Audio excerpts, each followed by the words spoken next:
plenty had for me. I never could have understand what was planned in my life. One day you revealed to me, you made me see plenty had for me. God knitted me in my mother's womb.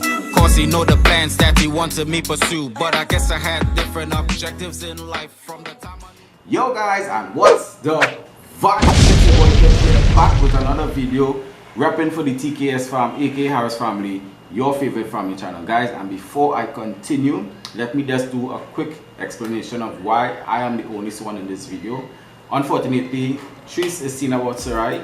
Alright, of lately Sarai have been a bit on the edge because of the fact that she's teaching and a whole lot more, in the sense where she is a little clingy to mommy. So anytime she's up, she wants to be around the mother, and you know how that is going on. All right, so basically we had a request from a subscriber talking about well, basically asking on some topics like in-law issues, which I wanted to do, Tris, but I can't do it today.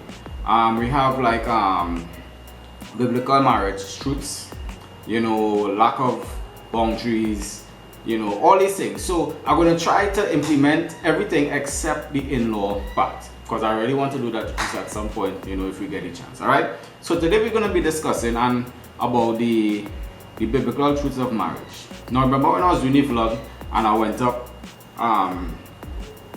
when I went to Valencia and I was showing you my work vlog, right, and I gave a little piece of inspiration concerning marriage. I told you guys that I will touch on a bit more on marriage, so that it can educate the minds of those of you that are in a relationship, you're not married yet, and if it is you're married, you can get some juice to drink today. All right, so before I continue, what I want you guys to do, subscribe to the channel, click that notification bell that you could be aware of all our uploads, guys. Once you like our videos, let's click that like button and comment down below and let me know in this video if it was a great help for you. All right, so I want to know, first things first, if it is that you're in a relationship, if you intend of getting married, and if you are married, how is your marriage going? Is it the way that you expected it to be? Is it blessed? You're enjoying it, or it's not so good, it's kind of iffy? I don't know. You let me know in the comment section, and we're gonna try to address each and every comment that is posted by you guys. All right, so the first thing I want you guys to know basically is that marriage, let me tell you something, marriage is a blessing, but it's not a bed of roses. Why I say it's not a bed of roses, because most people think that it's supposed to be real, it's supposed to be real cool. Yes, it's cool, real down, yeah, but there are some things that are going to come up in the marriage that is going to require of you to make some adjustments and some changes in your ways or your habits that you came into the marriage with. You don't expect to keep those same ways. You can't be selfish like it was before and say, well, I as a person full of attitude and that's how I is and I'm going to never change. That's not going to work in your marriage, because you and your wife will have a hell of a time. Because just imagine you coming with that attitude and your wife coming with that attitude, or your husband coming with that attitude. That's a big bomb that's going to explode in that marriage. So you don't want that. You want to know that you have to make certain adjustments, certain changes need to be made, and in order for the marriage to go forward, you have to work together towards that happening. All right, so to the subscriber, I don't want to just say the name, but you know yourself. I just want to give a biblical truth of the Bible as it is. So I have some right down here. This one is from Romans, right, chapter 12 verse 10, right? So it says, be devoted to one another in love, honor one another above yourself.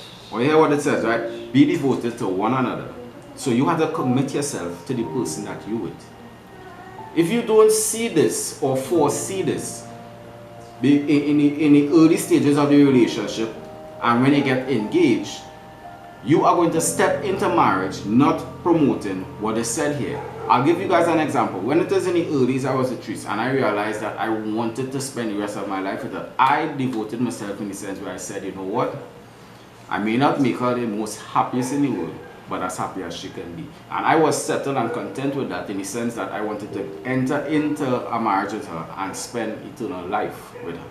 So I didn't want, it was no if or no buts or maybe or no doubts. I know what it is I wanted, and that's what I said. So that's why the Bible said, be devoted to one another in love. So that devotion you give to them is what propels the marriage at an early stage and eventually blossoms into a blessing, which is, as it says, honor one another above yourself. So when it says honor one another, you can't think about yourself.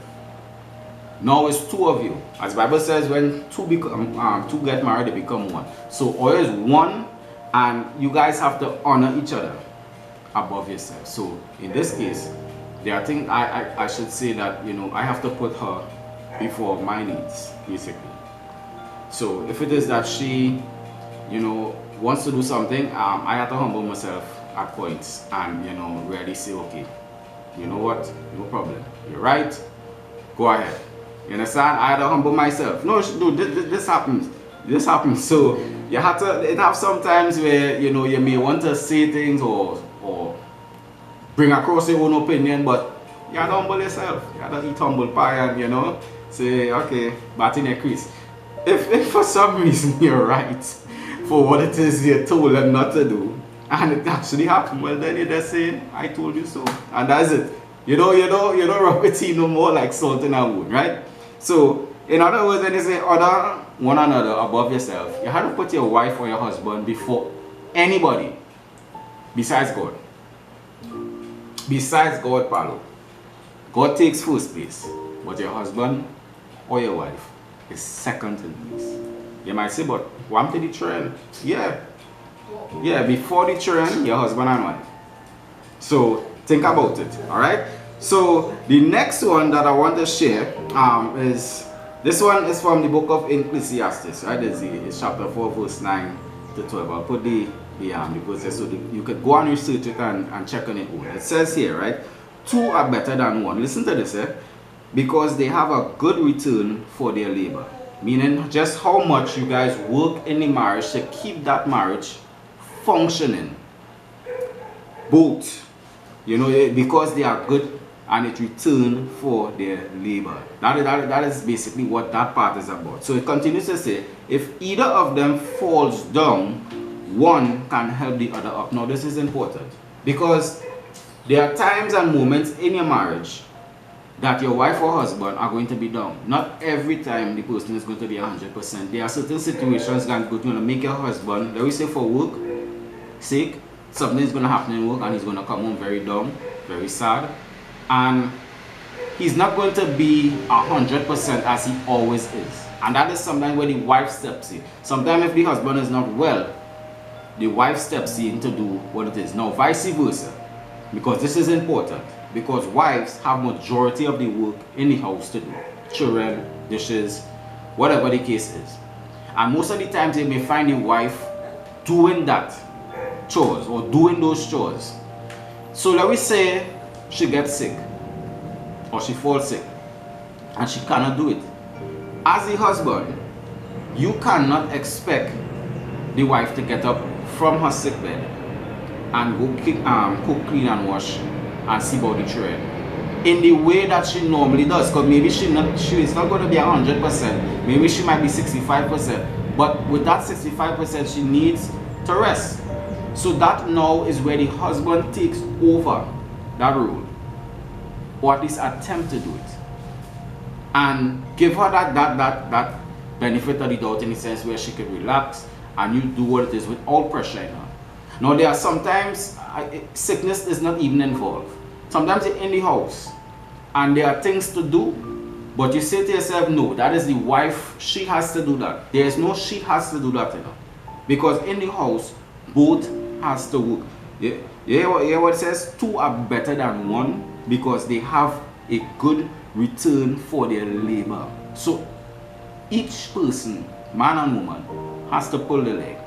They had to pull up the socks and do what it is. So you wouldn't expect every time for your wife to be washing and that devoted for she, and she always cooking, that devoted for she. The husband has to pick up himself and do something, in other words, to make this to work together.